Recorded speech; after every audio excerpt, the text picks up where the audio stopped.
की बात करें अगर,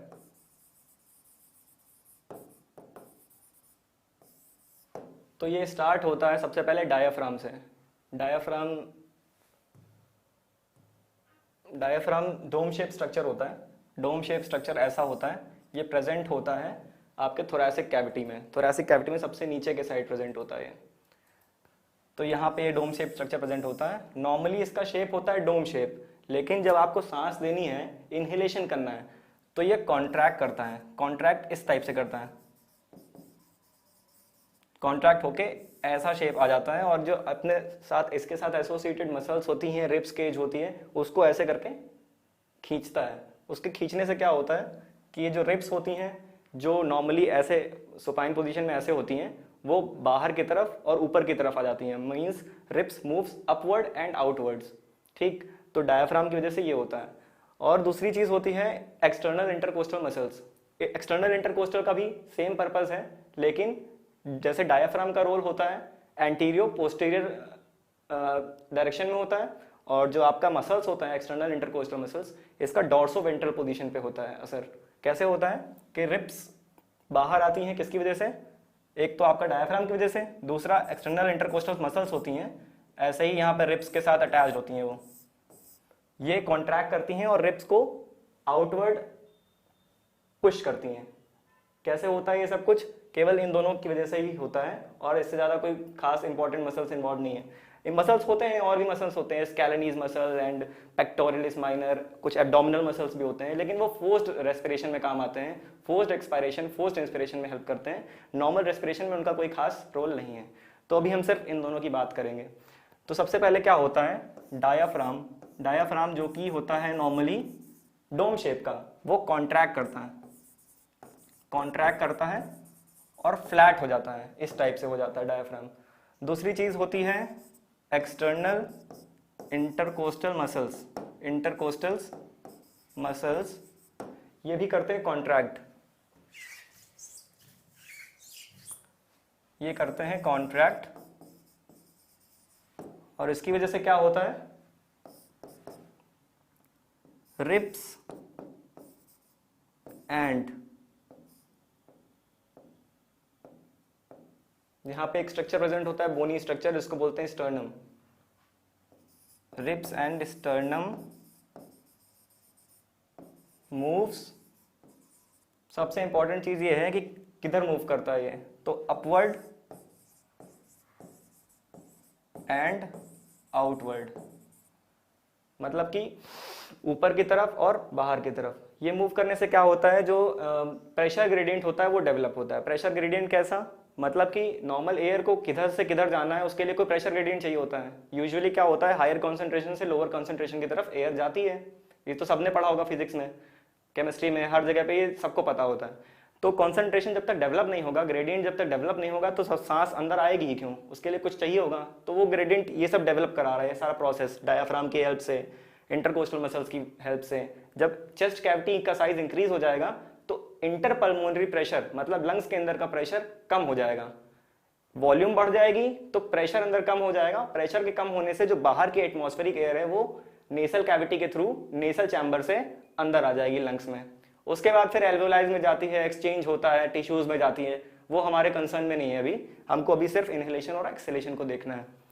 तो ribs and sternum moves upward and outward. इसके बाद क्या होता है, air enters inside the lungs.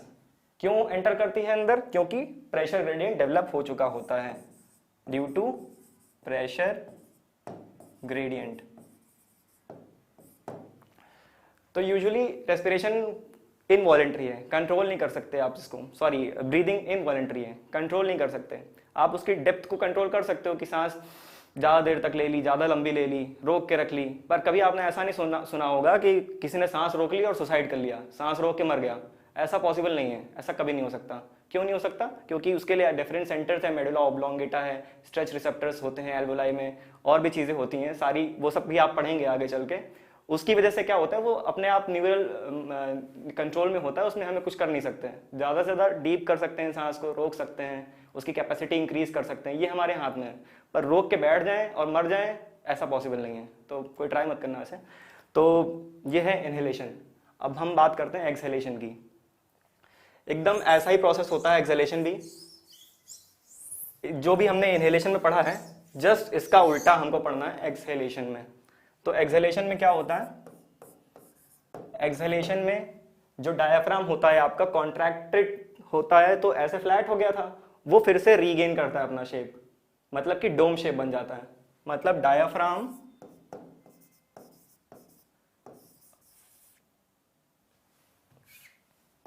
regains its shape, मतलब अगेन डोम शेप बन जाता है। जो ऐसे कॉन्ट्रैक्टेड था, वो ऐसे फिर से रिलैक्स हो जाता है डायाफ्राम, ठीक है। तो ऐसे रिलैक्स होने से क्या होता है, फिर वही चीज होती है जो एक्सटर्नल इंटरकोस्टल मसल्स। तो याद रखिएगा, एक्सटर्नल इंटरकोस्टल मसल्स की बात मैं कर रहा हूं। इंटरनल इंटरकोस्टल मसल्स का काम आता है फोर्स्ड रेस्पिरेशन में, फोर्स्ड ब्रीदिंग में। जब हम फोर्स ब्रीदिंग करते हैं, हैवी ब्रीदिंग करते हैं, थक के आते हैं, दौड़ के भाग के आते हैं, उस टाइम इंटरनल इंटरकोस्टल मसल्स की हेल्प लेते हैं हम लोग। लेकिन नेचुरली जो ब्रीदिंग चल रही है, सोते वक्त भी चल रही है, तो वो कैसे चल रही है, वो एक्सटर्नल इंटरकोस्टल मसल्स की वजह से चल रही है। तो diaphragm regains it's shapes and external intercostal muscle relaxes. Writing में थोड़ी बहुत आप लोगों को शायद प्रॉब्लम हो रही हो, पर इतना ध्यान मत दीजिए, जो मैं बोल रहा हूँ उस पर ध्यान दीजिए। ये सब तो बुक्स में आपके लिखा ही हुआ है, ठीक है। तो कुछ ना समझ में आया तो पूछ लीजिएगा, कमेंट सेक्शन में पूछ लीजिएगा, मैं आगे दोबारा से बता दूंगा। तो एक्सटर्नल इंटरकोस्टल मसल्स रिलैक्स करेंगे। उसके बाद क्या होता है, जो एयर भरी हुई है अंदर, एक्सचेंज उधर प्रोसेस दूसरा चल रहा होता है। कौन सा, रेस्पिरेशन वाला, गैसेस एक्सचेंज वाला। वहां से प्योरीफाई होके आई एयर और इम्प्योर्ड एयर फिर से वापस से आ गई लंग्स में, तो उसको बाहर निकालना है। प्रेशर बढ़ा हुआ है अंदर लंग्स के, जब लंग्स के अंदर प्रेशर बढ़ा हुआ है बाहर के कंपैरिजन में, एटमॉस्फेरिक प्रेशर के कंपैरिजन में, तो क्या होता है, ये सारा सब कुछ एकदम अपने मैक्सिमम पे है। डायाफ्राम अपना रिगेन कर लिया शेप, एक्सटर्नल इंटरकोस्टल मसल्स भी रिलैक्स हो गए, तो जो एयर भरी हुई है वो एक्सपेल कर जाएगी बाहर की तरफ। क्यों, फिर से अगेन प्रेशर ग्रेडियंट की वजह से, प्रेशर ग्रेडियंट की वजह से सब कुछ रिगेन कर लेगा अपना शेप, वापस नेचुरल हो जाएगा। उसकी वजह से क्या होता है, जो एयर होती है, एयर इज एक्सपेल्ड आउट, ठीक है। तो बस इतना सा है एक्सहेलेशन और इनहेलेशन में। इसमें आपको कुछ चीज़ों का ध्यान रखना है, वो ये है कि जैसे कि आपको पता होना चाहिए कि रेस्पिरेशन रेट और ये सब चीज़ों को मेजर करने के लिए कोई इंस्ट्रूमेंट होता है, तो स्पायरोमीटर बोलते हैं, उससे मेजर किया जाता है। ये सब क्वेश्चन छोटे छोटे से हैं, लेकिन एग्जाम में आ सकते हैं, और आ जाते तो फिर अचानक से याद नहीं आता है। सारे मीटर से एक जैसे लगते हैं, फिर वहाँ पे कौन सा मीटर है सब पे टिक करके आ जाओगे आप। तो स्पायरोमीटर से वॉल्यूम मेजर करी जाती है, टाइडल वॉल्यूम, IRC, FRC, ये सब सारी चीज़ें मेजर करी जाती हैं। सॉरी, FRC नहीं मेजर करते हैं इससे, वो बाद में कभी डिस्कस करेंगे कि कौन कौन सी वॉल्यूम डिस्कस की मतलब मेजर करी जाती है, कौन सी नहीं करी जाती है, उसके बारे में बात करेंगे। स्पायरोमीटर से लेकिन गैसियस वॉल्यूम मेजर करते हैं लंग्स की। और इसमें आपको याद रखना है कि एक्सटर्नल इंटरकोस्टल मसल्स का रोल होता है नॉर्मल ब्रीदिंग में, इंटरनल का नहीं होता है। दूसरी चीज़ आपको ध्यान रखनी है कि डायाफ्राम की वजह से एंटीरियर पोर्शन होता है, ये बॉडी के दो हिस्से होते हैं, एक एंटीरियर मतलब माउथ वाला रीजन, पोस्टीरियर मतलब नीचे अनस वाला रीजन।